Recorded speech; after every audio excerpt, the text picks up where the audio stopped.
ఇక 4 నెలల బాలుడి ప్రాణాలు తీశాయి పందికొక్కులు. పల్నాడు జిల్లా న్యూజెండ్లలో జరిగిన ఈ ఘటన సంచలనంగా మారింది. నాయని గురువయ్య దుర్గమ్మ దంపతులకి పిల్లలు లేకపోవడంతో బాలుడిని దత్తత తీసుకున్నారు. బాలుడిని ఉయ్యాలలో వేసిన తల్లి టిఫిన్ కోసం బయటకు వెళ్లింది. ఆమె తిరిగొచ్చేలోపే బాలుడిపై పందికొక్కులు దాడి చేశాయి. మొహం, కాలుని కొరికాయి. తల్లి వచ్చి చూడగా గాయాలున్నాయి. ఆసుపత్రికి తరలించేలోపే బాలుడు ప్రాణాలు కోల్పోయాడు.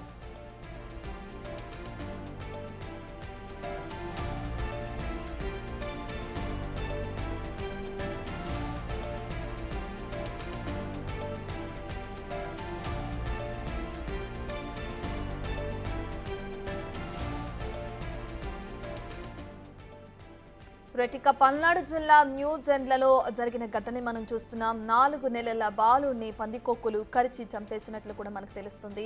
అయితే నాయని గురువయ్య దుర్గమ్మ అనే దంపతులకి పిల్లలు లేకపోవడంతో ఒక బాలుడిని దత్తత తీసుకుని అతన్ని పెంచుకుంటున్నారు.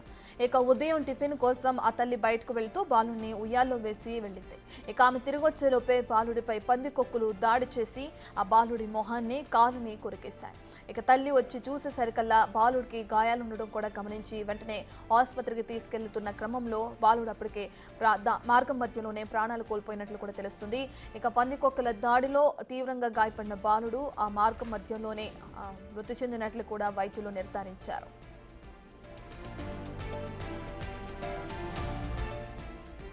పూర్తి డీటెయిల్స్ అందించడానికి మా ప్రతినిధి సాయి శంకర్ అందుబాటులో ఉన్నారు. రైట్ సాయి శంకర్, బాలుడి మృతికి సంబంధించి వైద్యులు ఏమంటున్నారు? డీటెయిల్స్ ఏ విధంగా ఉన్నాయి? వినుకొండ నియోజకవర్గం న్యూజెండ్లలో దారుణం చోటు చేసుకుందనే విధంగా చెప్పొచ్చు. పసికందు ఉయ్యాల్లో ఉన్నటువంటి పసికందుని పందికొక్కులు దాడి చేసే సంఘటన అనేది పరిస్థితి కలకలంగా మారింది.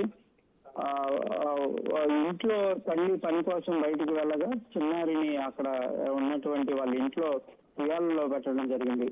అయితే అక్కడ ఎవరు గమనించకపోవటం, పందికొక్కులు ఒకసారిగా 4 నెలల బాబుపై దాడి చేసి ఫేస్ అదేవిధంగా కాళ్ళు, ముఖం పైన తీవ్రమైనటువంటి గాయాలు చేయడం జరిగింది. నాయని కొండ గురవయ్య దుర్గమ్మ దంపతులకి ఒక అమ్మాయి ఉంది. అయితే ఇంకో అబ్బాయిని వాళ్ళు దత్తత తీసుకొని పెంచుకుంటున్నారు. వీళ్ళంతా కూడా ప్రభువరంలో ఉన్నటువంటి గ్రామంలో ఉంటున్నారు. వీళ్ళు కూలీ పని చేసుకుంటున్నట్లు కూడా తెలుస్తుంది. అయితే భర్త పనికి వెళ్ళటం, ఏమేమో ఇంకో ఏదో పనికి ఇంటి దగ్గర ఉన్నటువంటి టిఫిన్ తీసుకొని రావడానికి పిల్లాడికి తెచ్చుకోవడానికి బయటకు వెళ్ళి వచ్చేటటువంటి సమయంలో ఈ దారుణం చోటు చేసుకున్నట్లు కూడా తెలుస్తుంది. వెంటనే హాస్పిటల్కి తరలించేటటువంటి ప్రయత్నం చేసినప్పటికీ పిల్లాడు అప్పటికే మృతి చెందినట్లు కూడా తల్లిదండ్రులు అయితే చెప్తున్నారు. ఏదైనప్పటికీ కూడా పందికొక్కులు అక్కడ ఉన్నటువంటి వర్ణంలో విపరీతంగా వస్తున్నాయి అనే విధంగా కూడా అక్కడ ఉన్నటువంటి శాంతి చెప్తున్నారు. దానిపైన కూడా తీసుకోవాలనే విధంగా కూడా కోరుతున్నటువంటి పరిస్థితి ఉంది.